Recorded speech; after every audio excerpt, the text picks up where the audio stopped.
રાજકોટમાં ન્યારી એક ડેમમાં નવા નીરની આવક થઈ છે। ઉપરવાસમાં વરસાદના કારણે નવા નીરની આવક। ન્યારી ડેમમાં નવા નીરની આવક થતા લોકોમાં પણ ખુશી છે।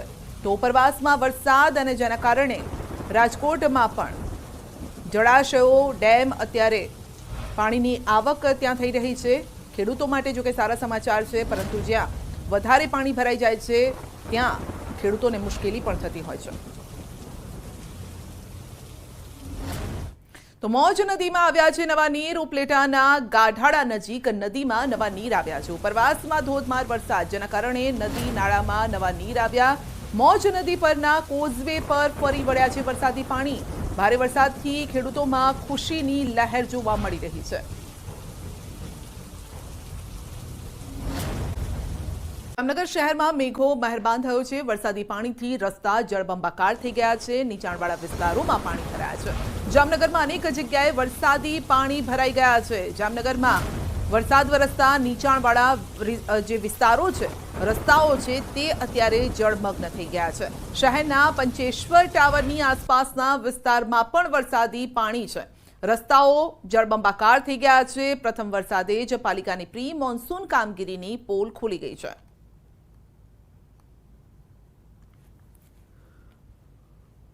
જામનગર શહેર જિલ્લામાં વરસાદની તોફાની બેટિંગ છે તે એકવાર શરૂ થઈ છે અને જામનગર શહેરમાં સૌ પ્રથમ સારો એવો વરસાદ વરસવાનો શરૂ થયો છે। પ્રથમ વરસાદ વરસતાની સાથે જ મહાનગરપાલિકાની પ્રી મોન્સૂન કામગીરીની પોલ છે તે ખુલી છે। જે પ્રકારના દ્રશ્ય આપ જોઈ રહ્યા છો, જામનગરના બેડીગેટ વિસ્તાર પાસે આ સ્વામિનારાયણ જે મંદિર આવેલું છે તેની ગલીમાં ગોઠણસમા પાણી ભરાયા છે। બીજી બાજુ વાત કરવામાં આવે તો જામનગર શહેરના બેડીના નાકા તરફથી આવતો જે આ મુખ્ય રસ્તો છે, આ રસ્તાની આસપાસ પણ જોઈ શકાય છે વરસાદી પાણી છે તે અહીં આવી ચૂક્યા છે। જામનગર શહેરના અનેક એવા વિસ્તાર છે, નીચાણવાળા વિસ્તારમાં વરસાદી પાણીને લઈને હાલ જે પ્રકારે આપ જોઈ રહ્યા છો, દુકાનોના શટર સુધી પાણી પહોંચ્યા છે અને લોકોના જનજીવન ઉપર પણ અસર છે તે જોવા મળી રહી છે। જામનગર શહેરનો સૌ પ્રથમ સારો એવો વરસાદ કહી શકાય। બીજી બાજુ વાત કરવામાં આવે તો હાલ જે બેડી નાકા પાસે આવેલો જયશ્રી ટોકીઝ વિસ્તાર છે, આ વિસ્તારમાં પણ હાલ જે પ્રકારના દ્રશ્ય જોઈ રહ્યા છો, અહીં વરસાદની ભારે ઇનિંગ થતા રસ્તા ઉપર પાણી ફરી વળેલા જોવા મળી રહ્યા છે ને લોકોના અવર જવર માટેના મુખ્ય રસ્તા ઉપર પણ હાલ વરસાદ છે તે વરસાદને લઈને હાલ ભારે મુશ્કેલીઓ લોકો વેઠી રહ્યા છે। જે પ્રકારના દ્રશ્ય આપ જોઈ રહ્યા છો, પાણીમાંથી ધસમસતા પૂરમાંથી ગાડીઓ પસાર કરી અને નીકળવું પડી રહ્યું છે, કારણ કે વહેલી સવારનો સમય છે ત્યારે 1 ઇંચ આસપાસનો વરસાદ છે। આ વરસાદમાં જ આ પ્રકારનું પાણી ભરાયું છે, જેને લઈને જામનગર શહેરમાં પ્રથમ વરસાદની આ ઇનિંગ છે એ ઇનિંગને લઈને ઠેર ઠેર પાણી ભરાવાના જે પ્રશ્નો છે તે પણ ક્યાંક ને ક્યાંક સામે આવી રહ્યા છે। કેમેરામેન મનસુખ રામોલિયાની સાથે કિંજલ કારસરિયા, ન્યૂઝ 18 ગુજરાતી, જામનગર। કલ્યાણપુરમાં પણ ધોધમાર વરસાદ છે। ધોધમાર વરસાદ પડતા રસ્તા પર નદી જેવી સ્થિતિ છે। ભાટિયા ગામમાં બજારોમાં ધસમસતા પૂર આવ્યા। રસ્તા પર પાણી ભરાતા વાહન ચાલકોને હાલાકી।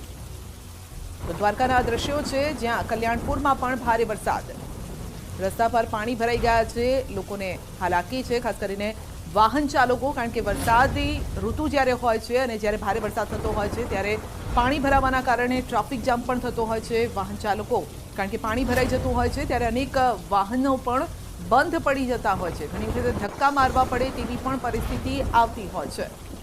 તો ભાટિયા ગામના બજારના દ્રશ્યો છે, જ્યાં પાણી ભરાઈ ગયા છે।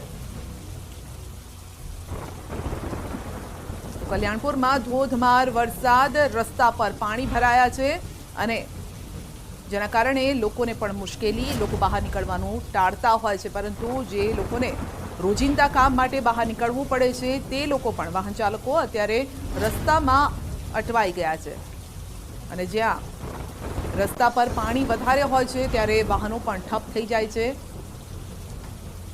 વાહન ચાલકોને મુશ્કેલી નડતી હોય છે અને હજુ પણ ભારે વરસાદની આગાહી છે। આ અઠવાડિયું ભારે વરસાદ થઈ શકે છે। 5 તારીખ બાદ તો સૌરાષ્ટ્રમાં પૂર જેવી પરિસ્થિતિનું નિર્માણ થાય તે પ્રકારની પણ આગાહીકારોએ કરી છે।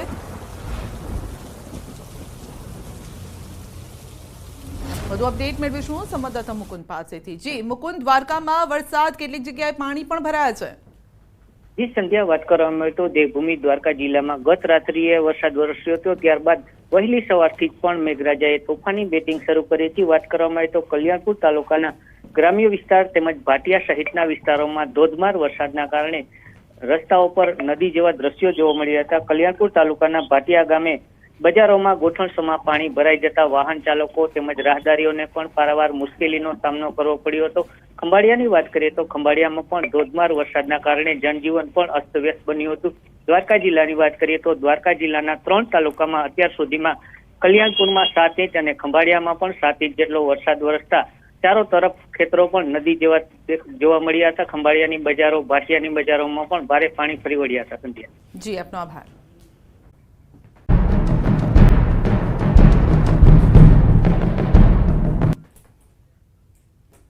જૂનાગઢ જિલ્લામાં ધોધમાર વરસાદ છે અને વંથલીનો ઓઝત વિયર ડેમ ઓવરફ્લો થયો છે. ઉપરવાસમાં ભારે વરસાદથી ડેમ ઓવરફ્લો થયો છે. વંથલી તાલુકાના 5 ગામોને એલર્ટ કરાયા છે અને 10,149 ક્યુસેક પાણીની આવક પણ થઈ છે. સોરઠ પંથનો જીવાદોરી સમાન ઓઝત ડેમ ઓવરફ્લો થયો છે. તો વંથલી તાલુકાના આખા ટીનમસ સહિતના 5 ગામોને સાવચેત કરવામાં આવ્યા છે. તો સતત પાણીની આવક થઈ રહી છે કારણ કે ઉપરવાસમાં ભારે વરસાદ, ગઈકાલે પણ રાજ્યમાં સાંભેલાધાર વરસાદ વરસ્યો છે.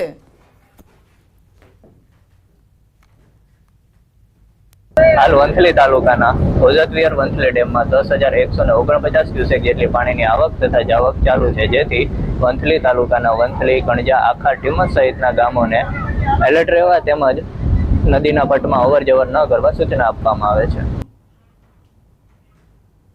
તો વંથલીનો ઓઝતવિયર ડેમ ઓવરફ્લો થયો છે અને 5 ગામો અત્યારે એલર્ટ પર છે કારણ કે જે રીતે પાણી છોડાઈ રહ્યું છે, કાંઠા વિસ્તારના જે ગામો છે ત્યાં પાણી પહોંચી શકે છે.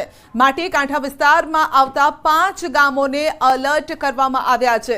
જે રીતે વરસાદનું જોર છેલ્લા અઠવાડિયામાં પણ જોયું અને ગઈકાલે તો ભારે વરસાદ વરસ્યો હતો અને તેને જોતા વંથલીમાં 5 ગામો એલર્ટ પર છે. વંથલી તાલુકાના 5 ગામો, કારણ કે અહીંયા ડેમમાં સતત પાણીની આવક થઈ રહી છે.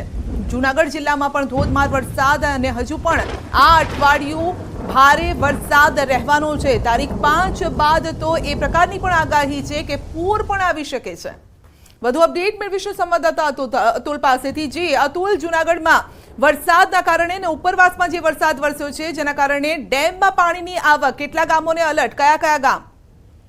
જી, આપનો ચોકડાયું કે જે રીતે ઉપરવાસની અંદર વરસાદ થતા નદીઓમાં પાણી આવવાને લીધે જે કલેક્ટરના જણાવ્યું છે 4 જે જળાશયો છે તે ઓવરફ્લો થયા છે.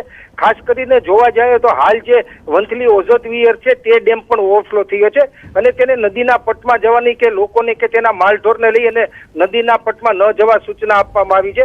બીજી તરફ જોવા જાય તો જે બાંટવાનો ખારો ડેમ છે, જે રસાલા ડેમ છે, આ જે વંથલી ઓઝતવિયર ડેમ છે તે પણ ઓવરફ્લો થયા છે અને હાલ જે તે વરસાદે વિરામ લીધો છે, પણ હજી પણ ક્યાંક ને ક્યાંક વરસાદ છે તે વરસી રહ્યો છે અમુક તાલુકાઓમાં. તેને લઈ અને કલેક્ટર દ્વારા પણ બધા જે કર્મચારીઓ છે તેને હાલ સ્ટેન્ડ બાય કરી દેવામાં આવ્યા છે. પણ જૂનાગઢ જિલ્લામાં સાર્વત્રિક વરસાદ થતા જળાશયોમાં નવા નીરની આવક થઈ છે, તેને લઈ અને ખેડૂતોમાં ખુશીનો માહોલ જોવા મળી રહ્યો છે.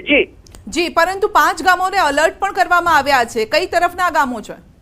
જી, આપણે ચોકડ્યું કે જે રીતે રસાલા ડેમ ઓવરફ્લો થતા બાટવો ખારો ડેમ છે તેના 6 દરવાજા છે તે 1.5 ફૂટ ખોલવામાં આવ્યા છે. તેને લઈને નીચે આવતા 5 ગામો આવે છે તેને એલર્ટ કરવામાં આવ્યા છે અને તેમાં પણ ત્યાંના લોકો જે ખેડૂતો હોય છે, માલધારી હોય છે, તેને ત્યાં ન જવા સૂચના આપવામાં આવી છે.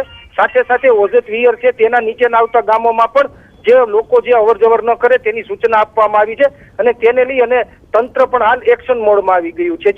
જી, આપનો આભાર.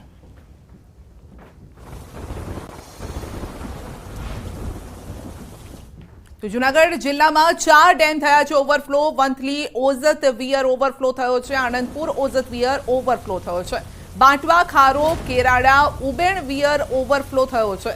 ગિરનાર પર સૌપ્રથમ વરસાદ માપવાની કામગીરી. ગિરનાર પરથી સતત મળતા રહેશે વરસાદના આંકડા. તો કાઢવા વોકડાને ઊંડો અને પહોળો કરવામાં આવ્યો હોવાથી પાણીની ક્ષમતા વધી હોવાનો કલેક્ટરે દાવો કર્યો છે. આ વરસાદની આ પરિસ્થિતિના લીધે જિલ્લામાં લગભગ 6 જેટલા જગ્યાએ અત્યારે ઓવરટોપિંગ થવાના લીધે રસ્તાઓ બંધ કરવામાં આવ્યા છે અને એ રસ્તાઓ ઉપરથી અવરજવર ન કરવા માટેના પણ અમે તમામ લોકોને એમાં સૂચના પણ આપેલી છે. જિલ્લામાં 17 જેટલા સિંચાઈના ડેમ છે એમાંથી 3 જેટલા ડેમ છે એ અત્યારે ઓવરફ્લો છે, જેમાં ઓજત, વિયર, આણંદપુર, વંથલી, શાહપુર અને ઉબેડ આ ઓવરફ્લો થઈ રહ્યા છે.